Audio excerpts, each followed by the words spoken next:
Okay, so in discussions this week and talking about our different topics, I decided to go with the Scopes trial, or better known as the Scopes Monkey Trial, the event that happened in 1925 in Tennessee. John Scopes was the high school teacher that was teaching evolution in the school system there, and he was in violation of a Tennessee law. It was called the Butler Act, which prohibited any teaching of evolution in the school system there.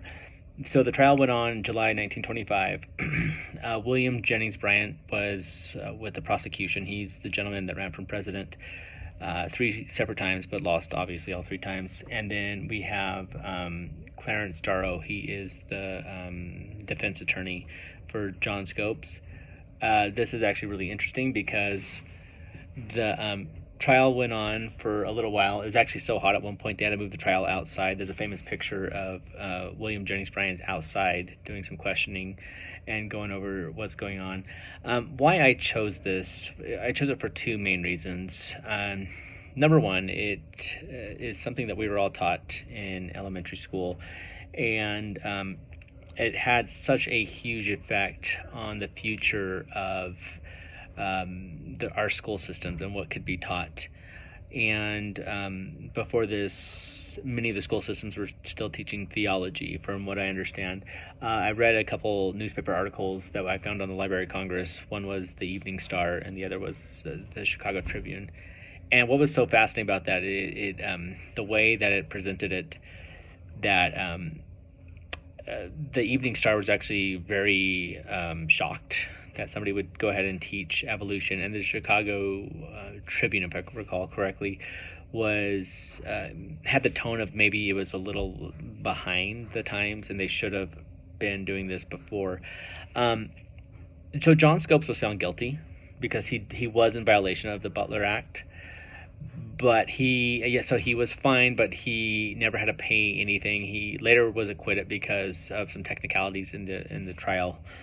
And what this did is this brought into view in the nation what was being taught in our school system.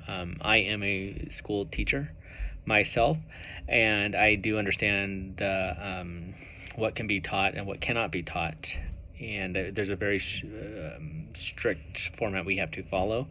Also, I am a professional tour guide, and one of the places I guide is the Galapagos Islands. Obviously, that's the islands where Charles Darwin was spent a lot of time. That's where he came up with the idea of the origin of species. And I've been there. I've seen it. I have seen the flightless birds. I've seen all this stuff. I've been there many, many, many times. And so it's very, very interesting to think about where that all came from, how Darwin came up with that, and how the whole idea of evolution.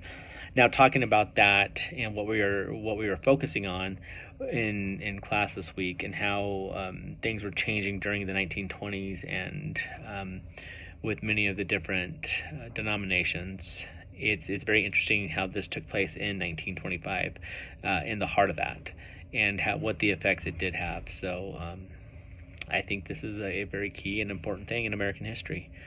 Thank you.